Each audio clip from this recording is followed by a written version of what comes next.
On October 2nd, 1889, 11 people burned to death in a boarding house at Tremont and Camden Streets in Boston.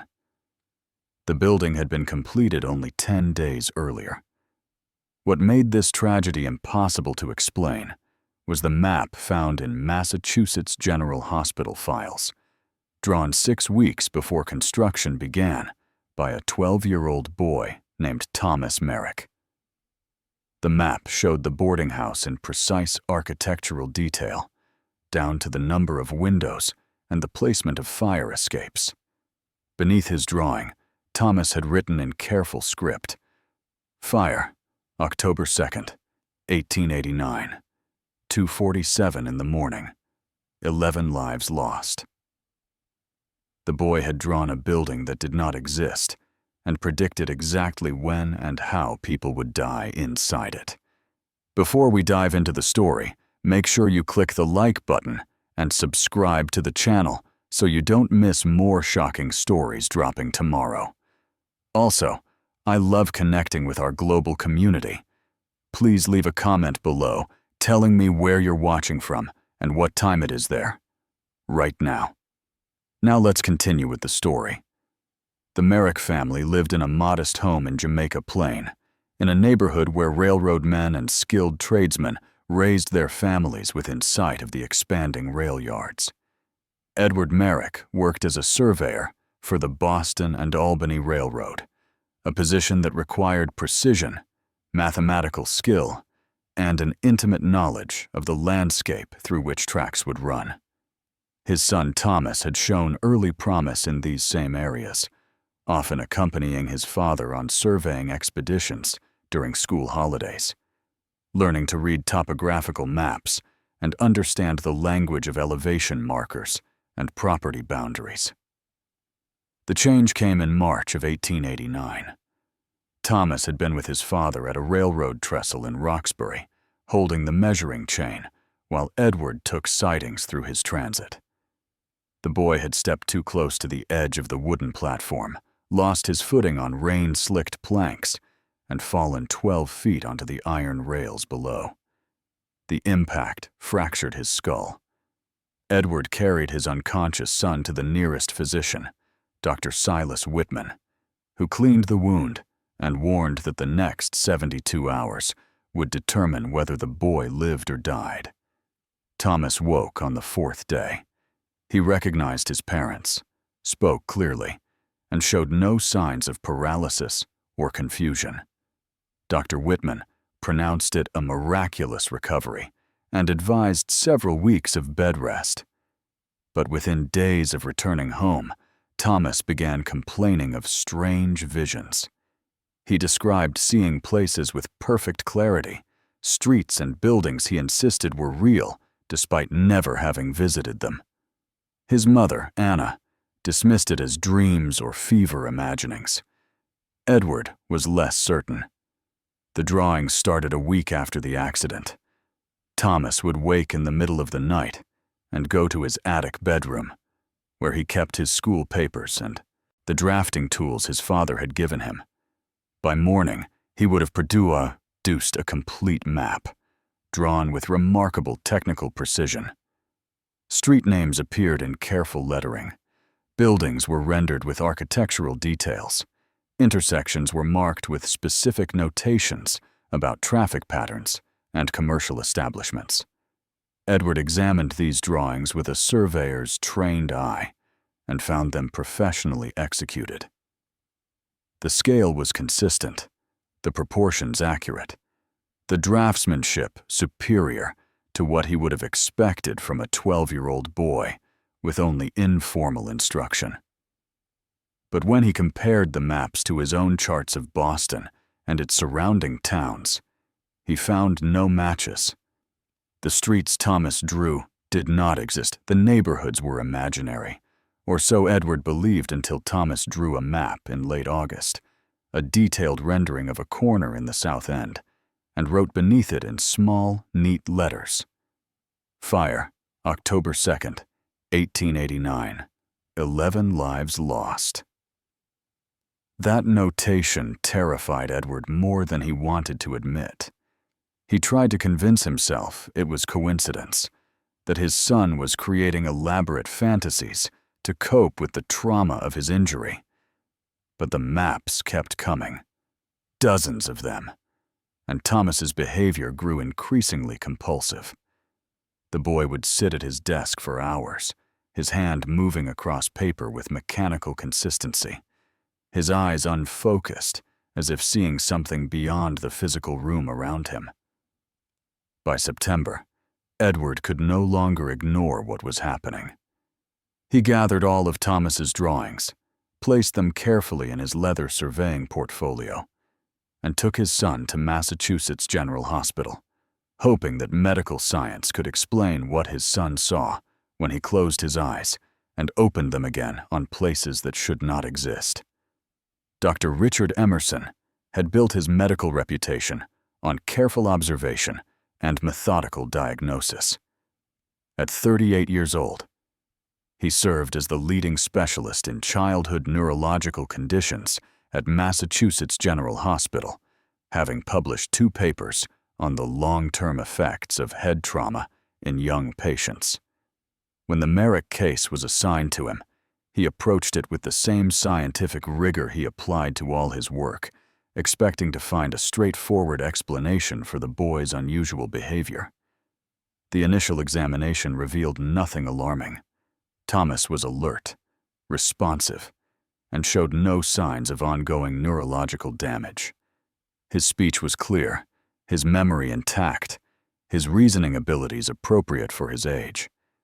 He answered questions politely and demonstrated the quiet intelligence of a child raised in a household that valued education and precision. Dr. Emerson checked his reflexes, tested his vision, examined the healed wound on his skull. Everything appeared normal. Then, Edward opened the leather portfolio and spread the drawings across the examination table. Dr. Emerson counted 83 separate maps and architectural renderings, all executed on quality drafting paper in India ink. The technical skill was immediately apparent. These were not the crude sketches of a child playing at cartography.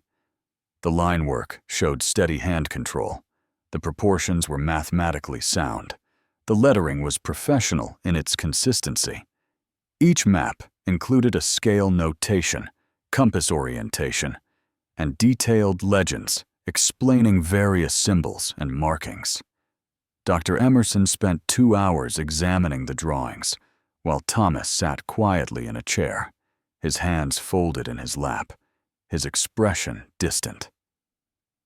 The physician noted that many of the maps depicted street layouts with named intersections, building footprints with architectural details, and commercial establishments with specific addresses. One showed a 3-story brick building labeled as a textile warehouse, with windows counted and measured, loading docks positioned according to what appeared to be actual engineering specifications. Another depicted a residential street with individual houses drawn in elevation view, each showing distinctive features like bay windows, porches, and chimneys. What troubled Dr. Emerson most were the notations. Thomas had written dates and times on many of the drawings, along with brief phrases that carried ominous implications. On the warehouse map, collapse during construction, July 14th, 1890. 3 dead. On a street corner rendering, gas explosion, March 9th, 1891. Evening hours, 12 injured. On what appeared to be a boarding house, fire, October 2nd, 1889. 11 lives lost. The physician asked Thomas to explain these notations. The boy looked directly at him with eyes that seemed older than his years, and spoke with unsettling calm. He could see these places, he explained, as clearly as he could see the hospital room around them. They appeared in his mind with complete visual detail, not as vague impressions, but as fully realized locations he could examine from multiple angles. And with each place came knowledge of what would happen there, disasters waiting to unfold at specific moments in time. Dr. Emerson questioned whether Thomas had copied these maps from existing city plans or architectural drawings. Edward Merrick produced a letter from the Boston Planning Commission confirming that he had inquired about several of the locations depicted in his son's drawings. None matched current street layouts or approved development projects. The commission had no record of the addresses Thomas had labeled, no applications for construction at the sites he had drawn. Over the following week, Dr. Emerson conducted extensive testing. He showed Thomas legitimate maps of Boston neighborhoods and asked him to identify them. The boy could not. He brought in architectural plans from recent construction projects and requested Thomas compare them to his own drawings. The boy saw no similarities. It became clear that Thomas was not copying or reproducing existing documents. He was creating something entirely original, pulled from visions he insisted were prophetic glimpses of places yet to be built. The physician documented everything in careful medical notes. He recorded Thomas's descriptions of how the visions came to him, usually at night, when he was on the edge of sleep. He noted the compulsive quality of the drawing, how Thomas felt driven to transfer what he saw onto paper, as if recording these places was somehow necessary, though the boy could not explain why. He observed that Thomas showed no signs of mental disturbance beyond this single fixation. The boy was not delusional in other aspects of his thinking, showed appropriate emotional responses, and maintained normal social interactions. Dr. Emerson found himself facing a diagnosis he could not comfortably make. The head injury had clearly altered something in Thomas's brain, but whether that alteration had damaged the boy or somehow opened a channel to knowledge that should not be accessible, the physician could not say. What he knew with certainty was that Thomas Merrick genuinely believed he was seeing the future, and the maps he drew suggested that future held disasters waiting to occur in places that did not yet exist. Edward Merrick had kept silent about certain details of the accident, details he now realized Dr. Emerson needed to hear. On the evening of September 19th, after the physician had completed his initial battery of tests, Edward requested a private conversation in the hospital's consultation room. What he revealed would shift the investigation from medical curiosity to something far more unsettling. The fall had not been a simple accident. Edward described how Thomas had been standing safely back from the edge of the trestle, holding the measuring chain as instructed, when he suddenly went rigid. The boy's eyes had rolled back, his body began to shake, and he stumbled forward as if pushed by invisible hands. Edward had lunged to grab him, but missed by inches.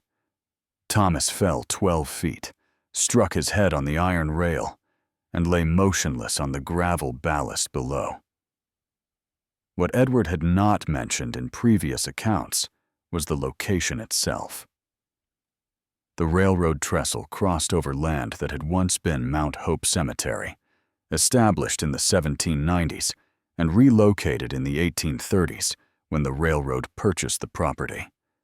The grave relocation had been rushed and incomplete. Workers building the original rail line reported finding unmarked burial sites beneath the tracks, remains that were never properly moved or documented. Local residents still whispered about the cemetery, about bodies left behind when progress demanded the land be put to commercial use. Dr. Emerson listened with the skepticism of a man trained in empirical science, but he recorded everything Edward said. The surveyor continued, describing how Thomas had been unconscious for 3 full days. Dr. Silas Whitman, who treated the boy initially, had prepared the family for the worst. The skull fracture was severe, the swelling concerning. But on the 4th morning, Thomas simply opened his eyes, recognized his parents, and asked for water. The recovery was so complete that Whitman had called it miraculous in his medical notes. The visions began immediately after Thomas regained consciousness. Still confined to bed, the boy would stare at the ceiling and describe places he claimed to see with perfect clarity. He spoke of streets with gas lamps, buildings with specific architectural features, neighborhoods that seemed to exist in complete detail despite being entirely unfamiliar. Anna Merrick attributed this to fever or the lingering effects of the head trauma. Edward was less certain, especially when Thomas began insisting these places were real, that he needed to draw them, that something important depended on recording what he saw. The compulsion to draw manifested within a week of the accident. Thomas would wake at odd hours, sometimes in the middle of the night, and go to his attic room where he kept his drafting materials. Edward would find him there in the morning, surrounded by completed maps, the boy exhausted, but unable to explain what drove him to create them. The drawings were not random or chaotic. They showed methodical planning, careful attention to detail, and technical skill that seemed to have emerged fully formed rather than developing gradually. Edward pulled a specific map from the portfolio and placed it before Dr. Emerson. It showed a street corner in the south end of Boston, rendered with precise architectural detail. 2 buildings occupied the corner lot, a 3-story boarding house with a distinctive bay window facade, and a smaller adjacent structure that appeared to be a shop or tavern. Thomas had labeled the streets, counted the windows, and marked the locations of doorways and fire escapes. At the bottom of the drawing, in his careful schoolboy handwriting, he had written, "Corner of Tremont and Camden. Fire begins in basement kitchen. October 2nd, 1889. 2:47 in the morning. 11 dead. Most on 3rd floor." Dr. Emerson examined the notation carefully. The date was less than 2 weeks away. He asked Edward if such a boarding house existed at the location Thomas had specified. The surveyor shook his head.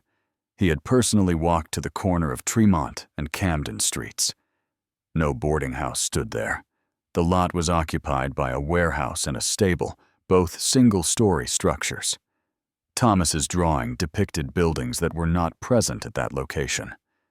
Yet something about the drawing troubled Edward, beyond the obvious impossibility of his son knowing about a fire that had not occurred in a building that did not exist. The architectural details were too specific, too confident.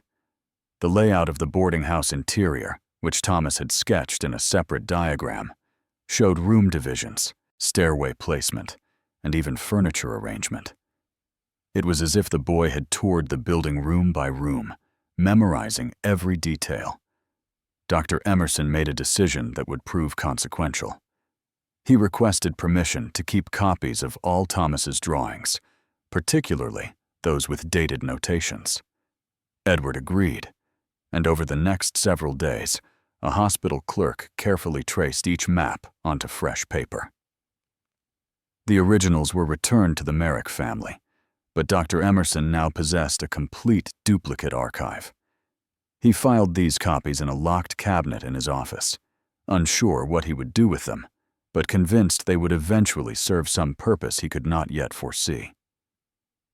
Thomas remained at the hospital for 2 more weeks of observation. His condition neither improved nor deteriorated. He continued to experience the visions, continued to feel compelled to draw, and continued to produce maps of places that matched no known locations in Boston or its surrounding communities. Dr. Emerson could find no medical explanation for what he was witnessing. The boy showed no signs of psychosis, no symptoms of neurological degeneration, no evidence of the kind of brain damage that would typically follow such a severe head injury. By every measurable standard, Thomas Merrick was a healthy 12-year-old boy who happened to see places that did not exist and know things he could not possibly know. October 2nd, 1889, arrived with unseasonable warmth. Dr. Emerson woke that morning thinking about Thomas Merrick's map, about the boarding house that did not exist, and the fire that was predicted to occur. He had walked past the corner of Tremont and Camden Streets twice in the past week, confirming what Edward had told him. A warehouse and stable occupied that lot, both single-story structures showing no resemblance to the 3-story boarding house Thomas had drawn. The physician went about his hospital rounds with the map lingering in his thoughts. He told himself it was morbid curiosity, that he was allowing a child's fantasy to occupy too much of his professional attention. By evening, he had nearly convinced himself to dismiss the entire matter. Then the fire bells began ringing shortly before 3 in the morning on October 3rd. Dr. Emerson was pulled from sleep by the sound. Fire bells were common enough in a city built largely of wood, but something about the urgency in their rhythm made him dress quickly and walk toward the source of the alarm. He followed the glow against the night sky, the smell of smoke growing stronger as he walked south through the empty streets. Other men joined the procession, drawn by the same instinct to witness disaster, to help, if possible, to confirm their own homes were safe.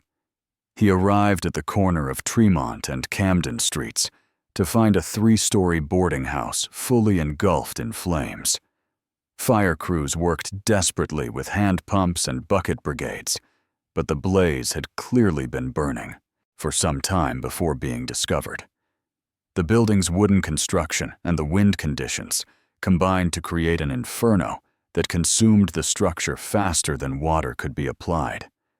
People gathered on the street, some crying, others standing in shocked silence as they watched the boarding house collapse floor by floor into burning rubble.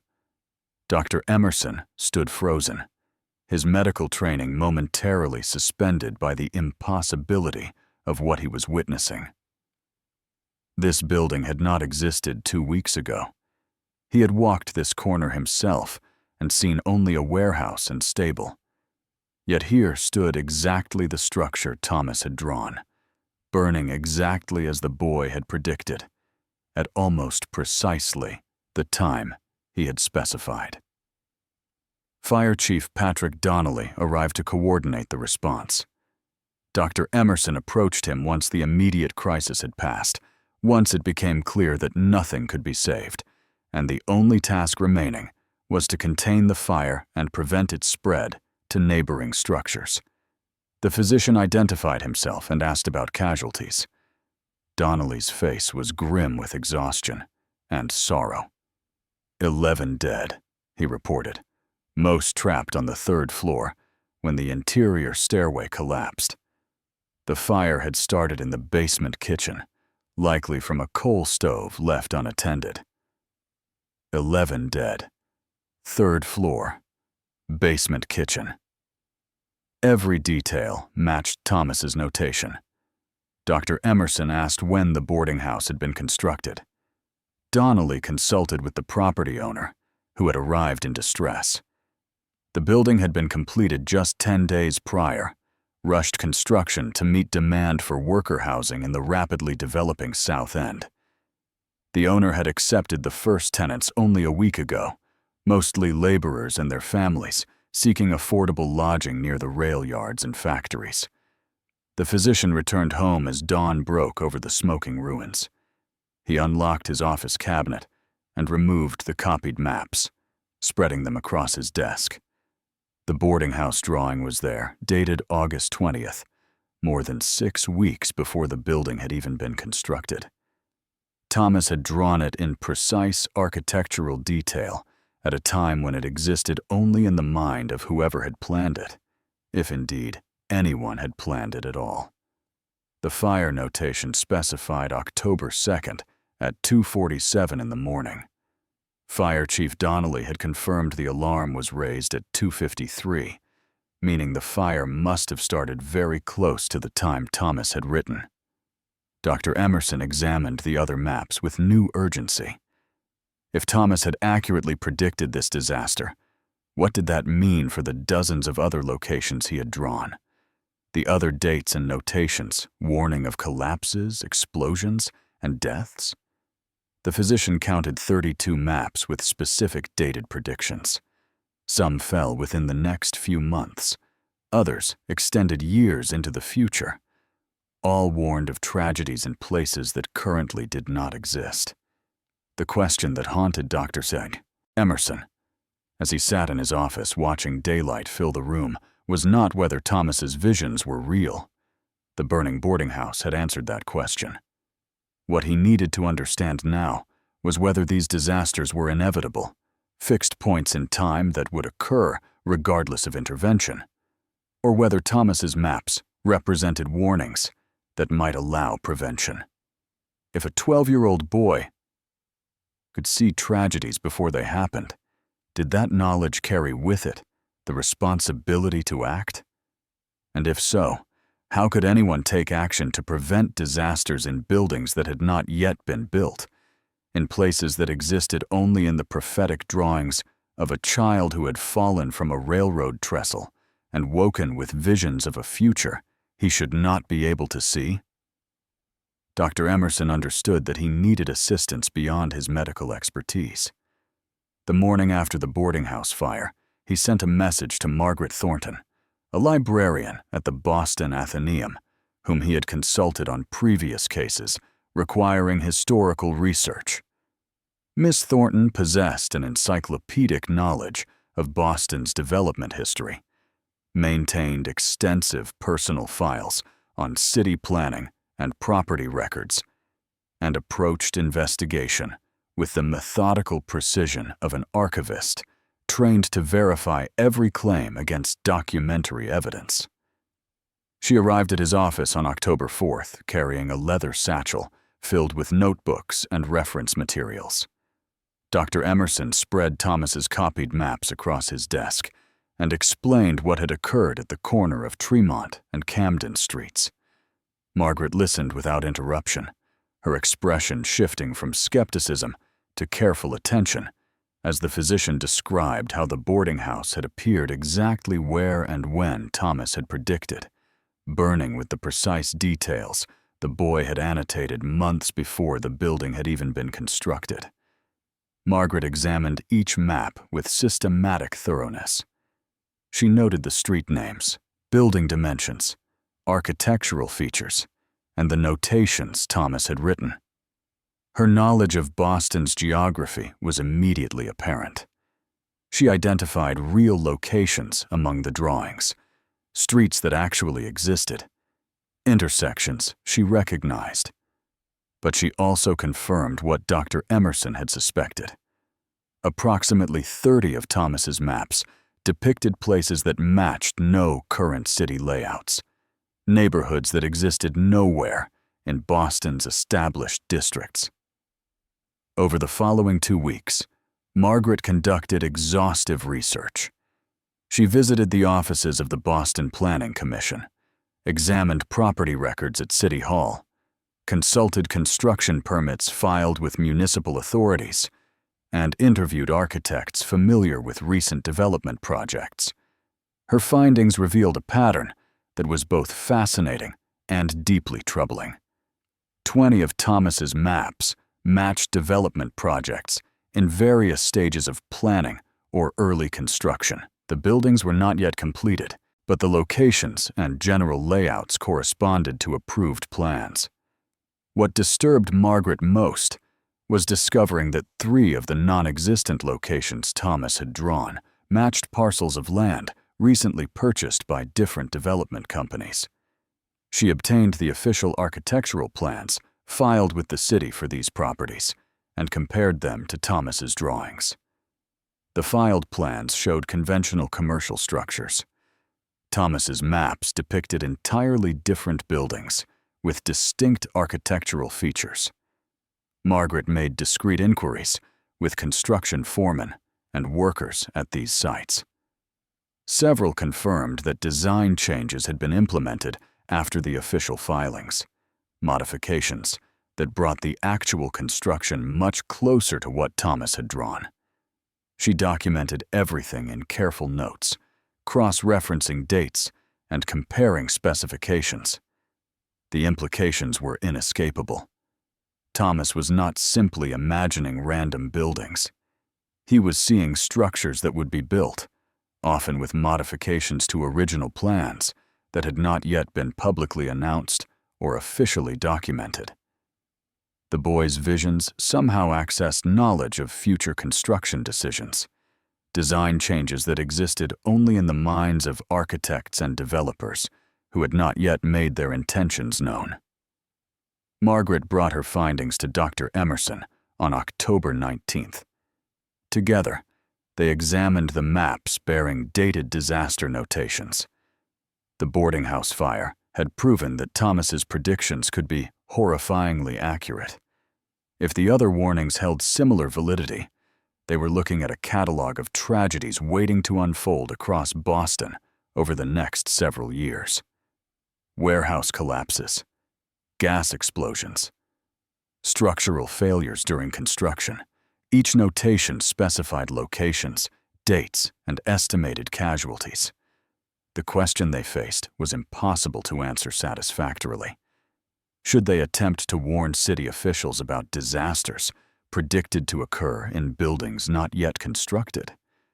Would anyone believe that a 12-year-old boy who fell from a railroad trestle had acquired prophetic knowledge of future catastrophes? And if they did somehow convince authorities to take the warning seriously, how could prevention be implemented for structures that existed only in Thomas's drawings? Margaret suggested they focus on the 3 locations where construction was currently underway, buildings that matched Thomas's maps and bore disaster notations within the next 18 months. If they could document the accuracy of these predictions, perhaps they would build credibility sufficient to convince someone in authority that the boy's visions deserved serious attention. Dr. Emerson agreed, though both understood they were essentially waiting for tragedy to prove their case, hoping the death toll would be limited enough to serve as warning rather than catastrophe. They began maintaining careful surveillance of the construction sites, documenting progress, noting when actual building matched Thomas's specifications. Each confirmation of the boy's architectural accuracy deepened their unease. Thomas Merrick had drawn maps of places that did not exist yet, and those places were now taking physical form in the streets of Boston, rising from foundations exactly where he had marked them, built with features he had specified months before ground had been broken. Whatever had happened to the boy when he fell from that railroad trestle, whatever channel had opened in his mind during those 3 days of unconsciousness, it had given him access to knowledge that violated every understanding of how time and causation were supposed to function. Margaret Thornton made her most disturbing discovery on November 7th while examining property deeds in the basement archives of Boston City Hall. 3 parcels of land that matched locations in Thomas's drawings had been purchased within the past 4 months by separate development companies. The official architectural plans filed with the city showed conventional structures, a textile warehouse, a residential tenement, and a small commercial building. Thomas's maps depicted entirely different designs. She copied the official plans and brought them to construction sites under the pretense of conducting historical documentation for the Athenaeum. What she learned from conversations with foremen and workers contradicted the filed paperwork. At each location, significant design modifications had been implemented after permits were approved. The textile warehouse was being built with an additional loading dock not shown in official plans. The residential tenement had gained an extra floor. The commercial building's foundation had been altered to accommodate basement storage the original design had not included. Margaret returned to Dr. Emerson's office with detailed notes.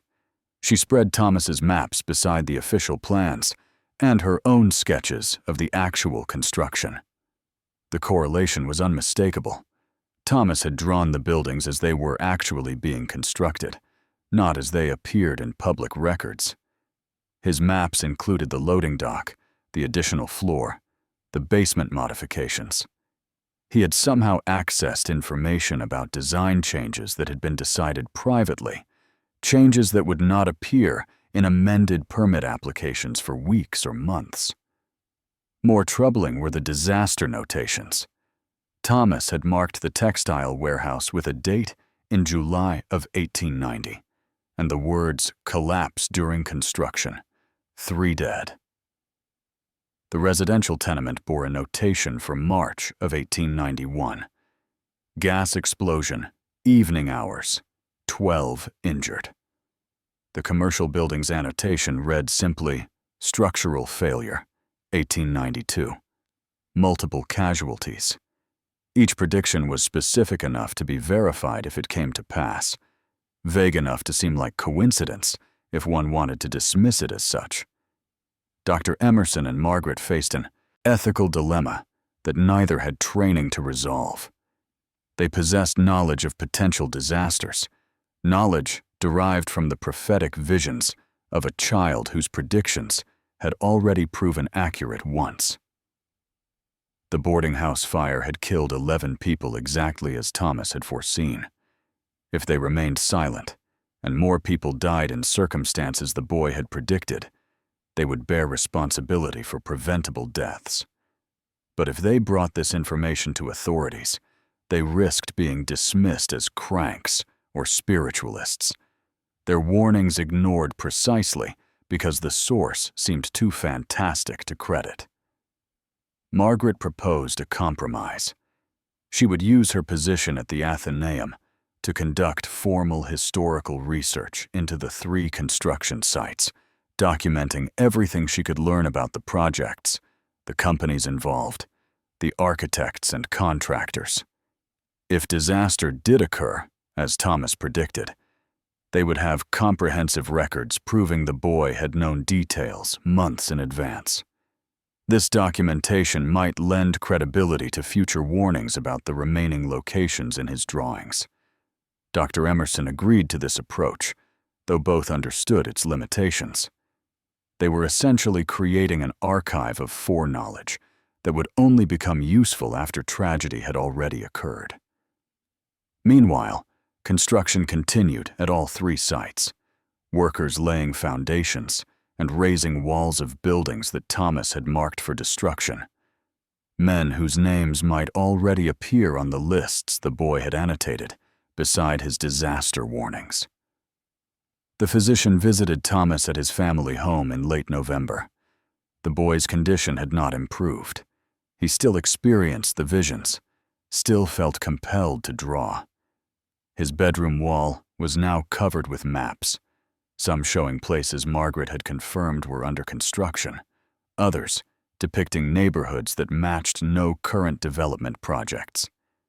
Edward Merrick looked exhausted, worn down by watching his son's nightly sessions at the drafting table, by the knowledge that the boarding house fire had proven Thomas's visions were somehow real. Thomas showed Dr. Emerson his newest drawing. It depicted a warehouse in the leather district, a building with specific architectural details, and a notation that made the physician's hands go cold. The date was January of 1890, less than 2 months away. The annotation read, "Collapse during winter storm, 4 dead." Below this, Thomas had written 3 names in his careful schoolboy script: Patrick Donnelly, James Riley, Michael Cunningham. The boy explained that these were people he saw in his visions, men who would be inside the warehouse when it collapsed, men whose deaths he could foresee but not prevent. Dr. Emerson copied the drawing and the names. He thanked Thomas and left the Merrick home feeling the weight of impossible knowledge. A 12-year-old boy had just provided him with the names of men who would die in 2 months, in a building that might not even exist yet. The physician had no way to verify if these men were real, no means to locate them, and warn them even if they were. He could only document the prediction and wait to see if it proved as horribly accurate as the boarding house fire had been. Edward Merrick could not sleep. The boarding house fire haunted him, not because of the tragedy itself, but because his son had predicted it with impossible precision. In late November, desperate to understand what had happened to Thomas during those 3 days of unconsciousness, he returned to the site where the boy had fallen. The railroad trestle stood unchanged, crossing over land that had once been consecrated ground before commercial necessity demanded its conversion to industrial use. He spoke with elderly residents who lived near the rail line, men and women, old enough to remember when Mount Hope Cemetery still occupied that ground. They recalled the relocation efforts in the 1830s, the hasty manner in which graves had been moved to make way for the expanding railroad. One woman, Mrs. Adelaide Crane, age 78, remembered her father speaking about the cemetery's closure. He had worked on the grave relocation crew and complained that the railroad company had not provided sufficient time or resources for the task. Many graves, particularly those without markers or those in the oldest sections, had simply been left undisturbed beneath the new tracks. Edward obtained access to records preserved at the Massachusetts Historical Society. Documents from 1834 described the cemetery relocation project, including complaints filed by families who discovered their relatives' remains had not been moved as promised. One petition, signed by 17 citizens, demanded the railroad company properly relocate all burials before construction continued. The petition was denied. Commercial progress took precedence over the sanctity of unmarked graves. Among the cemetery records, Edward found a name that stopped him cold: Isaiah Carmichael, buried in Mount Hope Cemetery on December 9th, 1827. The burial registry listed his profession as cartographer and surveyor. A notation indicated his grave was located in the northeastern section of the cemetery, an area that would later fall directly beneath the railroad trestle where Thomas had fallen 42 years after Carmichael's death.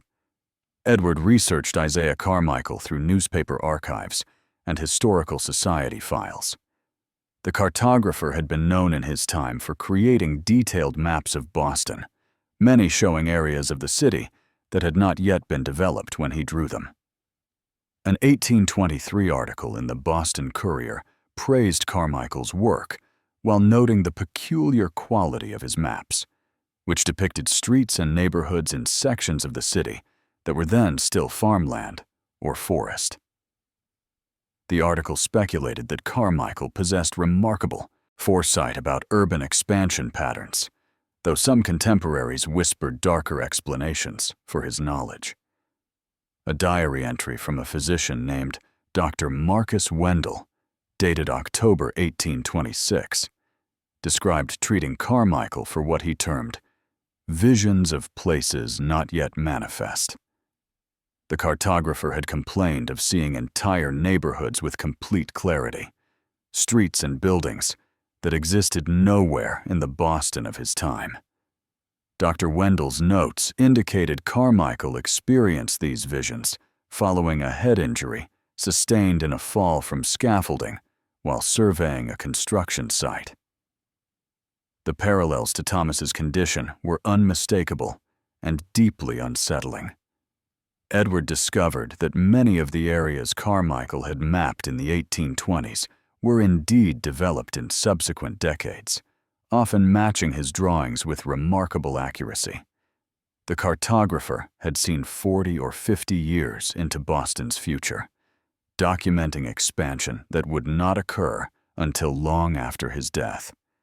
His maps were preserved in various historical collections, valued for their artistic quality, if not always for their practical utility during his lifetime. The final piece of information Edward uncovered came from Carmichael's death certificate. The cartographer died at age 41 from what was recorded as a seizure disorder that had worsened progressively over the final years of his life. The attending physician noted that Carmichael's visions had become increasingly distressing, that he spoke of seeing tragedies he was powerless to prevent, disasters that would occur in places he had mapped, but which would not be built until he was long dead. Edward brought this research to Dr. Emerson in early December. The physician examined the documents with growing unease. The pattern was too specific to dismiss as coincidence.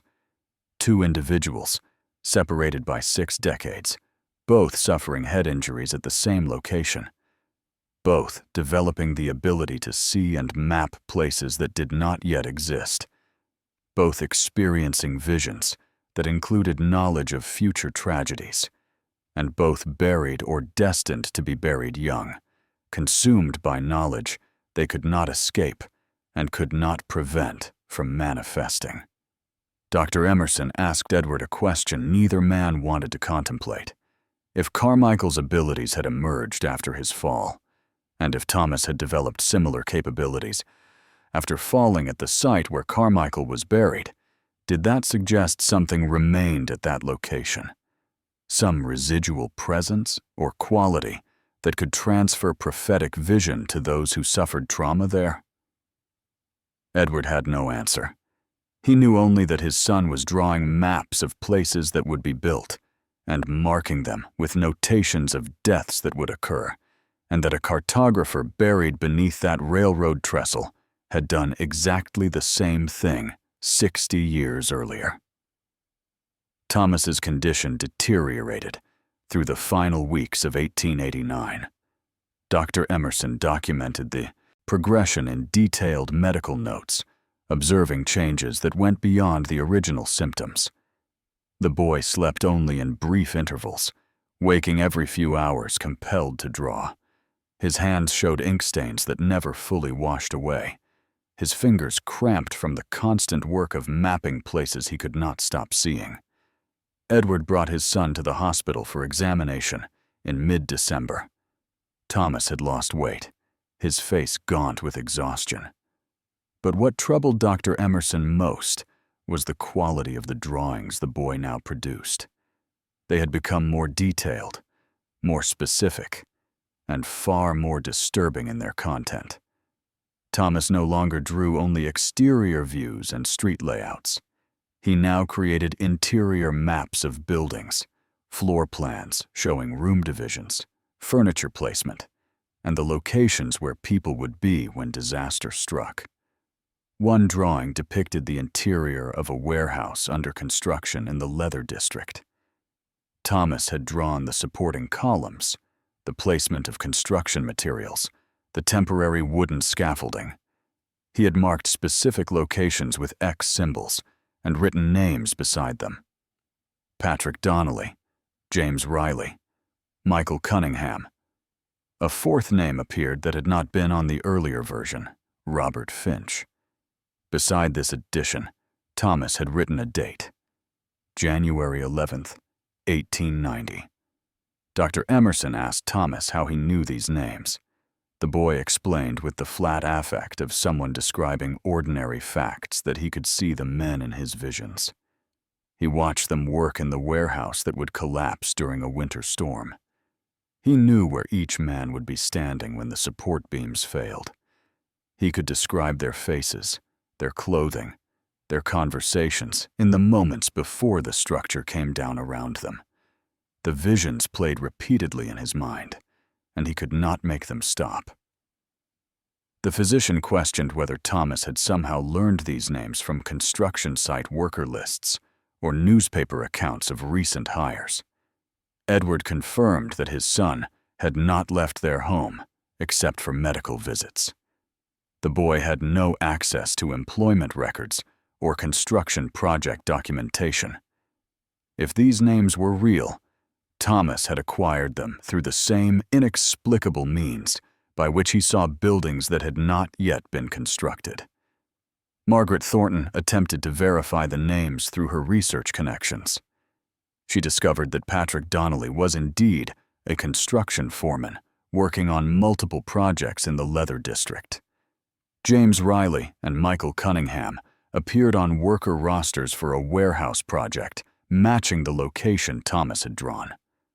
Robert Finch had been hired only 3 days before Thomas added his name to the drawing.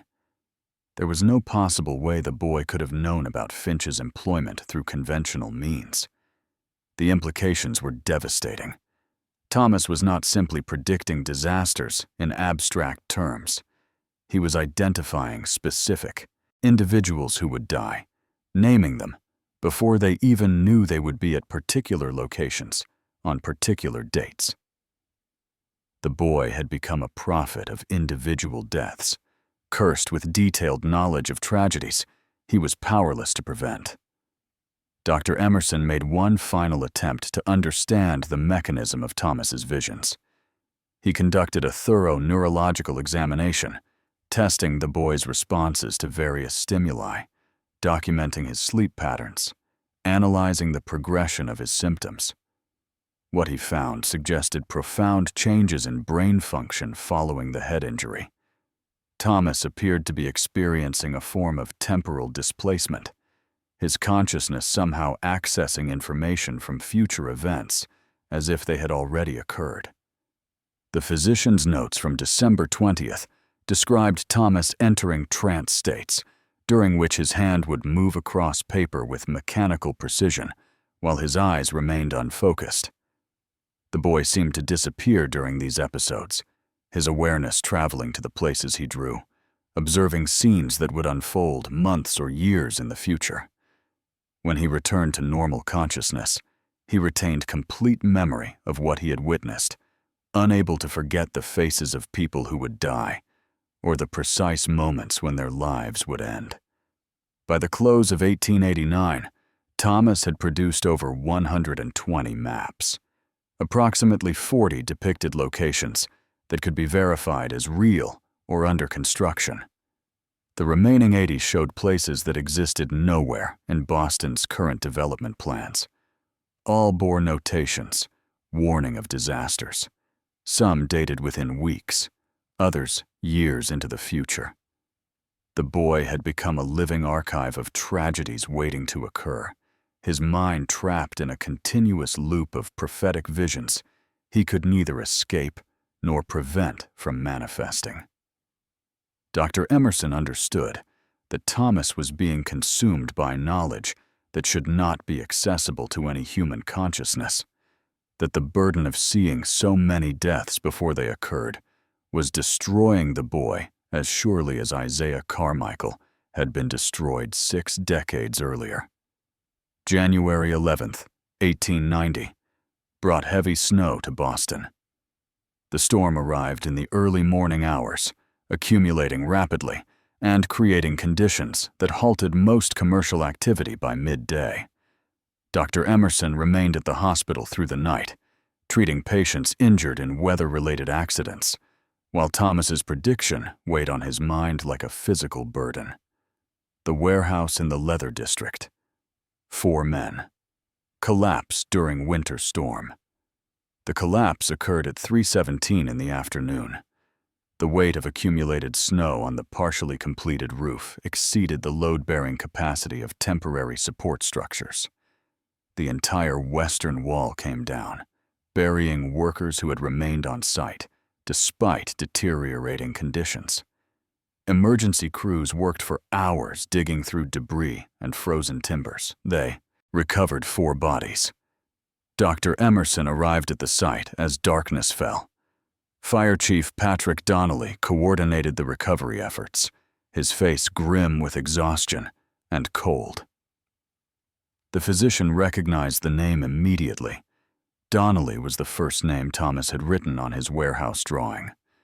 The other victims were identified over the following hours: James Riley, Michael Cunningham, Robert Finch. All 4 names matched Thomas's annotations exactly, written months before these men had even been hired for the construction project. Boston newspapers reported the tragedy as an unfortunate accident, a combination of hasty construction practices and unexpected weather severity. No mention was made of a 12-year-old boy who had predicted the collapse with impossible precision, who had known the names of the dead before they knew they would be working at that location. Dr. Emerson kept Thomas's drawing locked in his office cabinet, evidence of prophetic knowledge that defied rational explanation. The warehouse collapse brought unwanted attention to the Merrick family. Word had spread among some circles about Thomas's boarding house prediction, passed along through networks of spiritualists and those interested in supernatural phenomena. Newspaper reporters began appearing at the family home, requesting interviews with the boy who could supposedly see future disasters. Edward turned them all away, but the inquiries continued. City officials took notice as well. A representative from the building commission visited Dr. Emerson in late January, asking to examine Thomas's drawings. The physician provided copies of several maps, including those depicting the boarding house and warehouse. The official studied them carefully, asked questions about how Thomas created these drawings, and departed without committing to any particular course of action.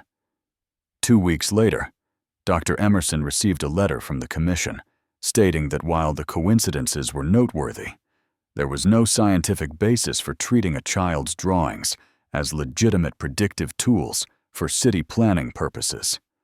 Margaret Thornton continued her documentation efforts, but she too faced resistance. Architects and developers she approached with information about Thomas's predictions dismissed them as fortunate guesses or attributed accurate details to information the boy must have obtained through conventional means. The idea that a child could see buildings before they were constructed, could know about design modifications before they were implemented, violated too many assumptions about how reality functioned. It was easier to dismiss the evidence than to accept its implications. Edward made a decision in early February.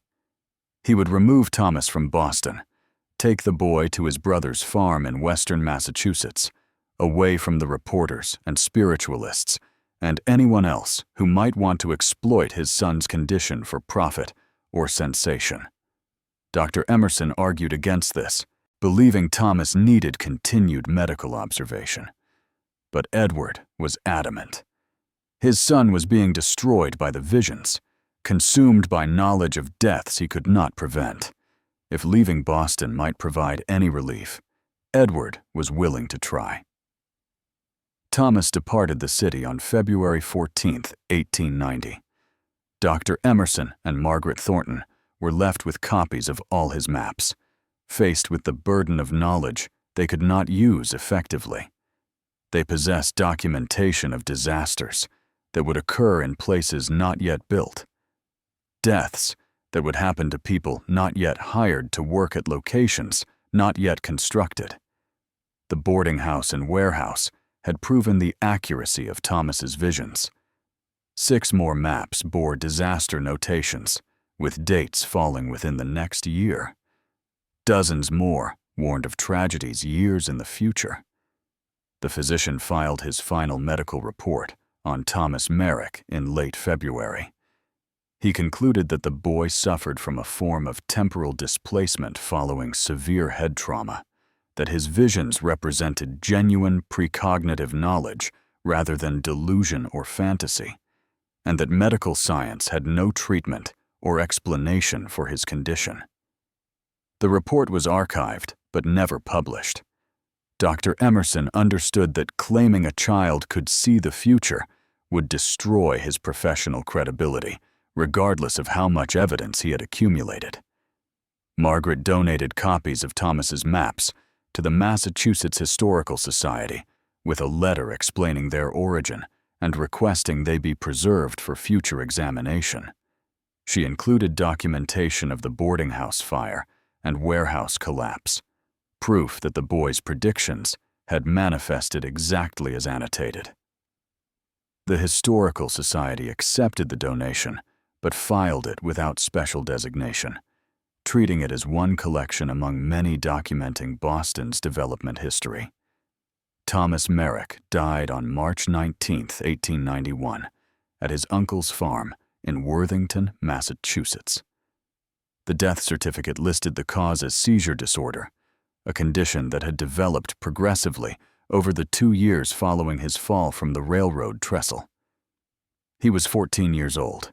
His father buried him in the small cemetery behind the Methodist church, far from Boston and the places he had drawn, the buildings he had seen rising in visions that consumed him. Dr. Emerson received word of Thomas's death by telegram. He traveled to Worthington for the funeral, standing with Edward Merrick beside a grave that held a boy who had seen too much of a future he could not change. The physician kept his promise to preserve Thomas's drawings, maintaining them in locked storage at Massachusetts General Hospital, uncertain whether they represented warning or simply documentation of inevitable tragedy. The years following Thomas's death proved the terrible accuracy of his visions. In July of 1891, the textile warehouse depicted in one of his maps collapsed during construction, killing 3 workers. The building had been completed exactly as Thomas had drawn it, including modifications to the original plans that matched his annotations. In March of 1892, a gas explosion destroyed a residential tenement in the South End. 12 people were injured, the incident occurring at the location and approximate time Thomas had specified on a map drawn 3 years earlier. Between 1891 and 1910, 7 buildings depicted in Thomas's drawings were constructed in Boston. 6 of them experienced the disasters he had annotated.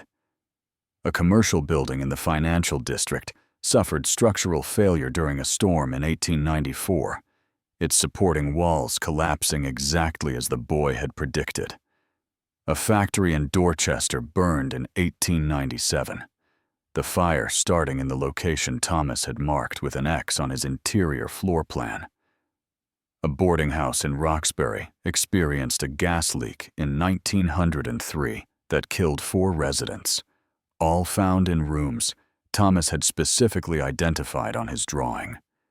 The death toll across these incidents reached 43 people. Margaret Thornton maintained careful records, comparing each tragedy against Thomas's original maps. In several cases, names the boy had written appeared among the dead, individuals who had not been born when Thomas created his drawings, people whose futures he had somehow accessed and documented years before their deaths occurred. Dr. Emerson donated Thomas's complete collection of maps to the Massachusetts Historical Society in 1912. He included a sealed letter explaining their origin, the circumstances of the boy's visions, and the documented accuracy of his predictions. The letter requested that remaining maps depicting locations not yet constructed be examined by city officials before any matching development began. The Historical Society archived the collection, but the warning was largely forgotten as decades passed, and those who remembered Thomas Merrick died. As late as 1965, the maps continued to prove prophetically accurate. A shopping complex built in Dorchester matched one of Thomas's drawings in remarkable detail, including the placement of a parking garage that collapsed during construction. 2 workers died when support columns failed, their bodies recovered from debris in locations the boy had marked with X symbols 76 years earlier. The engineering investigation concluded that the garage design had violated load-bearing safety standards, that the collapse was preventable if proper construction protocols had been followed. Researchers who later examined Thomas's maps at the Historical Society found approximately 30 drawings depicting locations that were never built, neighborhoods that remained undeveloped, streets that were never constructed according to the layouts he had shown. Whether these represented futures that did not manifest, or simply areas where Boston's expansion took different paths than Thomas had foreseen, remained unclear. What was certain was that the boy had accessed knowledge impossible by any conventional understanding of causation and time. The medical community never adequately explained Thomas Merrick's condition. Dr. Emerson's reports remained filed but unpublished, his conclusions too extraordinary to gain acceptance among colleagues committed to materialist explanations of brain function. The connection between Thomas and Isaiah Carmichael, two individuals separated by 6 decades who developed identical abilities after suffering trauma at the same location, was noted but never satisfactorily investigated. Thomas's grave in Worthington bears a simple marker with his name and dates. Nothing indicates that the boy buried there possessed knowledge of future disasters, that he drew maps of places that did not exist and marked them with the names of people who would die in buildings not yet constructed. His drawings remain preserved in archive boxes, available to researchers who mostly treat them as curious historical artifacts rather than genuine prophetic documents. The boy who fell from a railroad trestle and woke with visions of tomorrow's tragedies has been largely forgotten, remembered only in specialized historical collections and in the footnotes of Boston's development history, a child who saw too much and died too young, carrying to his grave knowledge of disasters that would continue manifesting long after his death. Still want more stories that blur the line between impossible and true? Then smash that like button right now, subscribe to this channel, and turn on notifications. Because next time, I'm bringing you the case of a woman who photographed her own funeral 3 weeks before she died, and everyone who looked at that photograph wished they never had. The past is full of secrets that defy explanation, and we're just getting started uncovering them.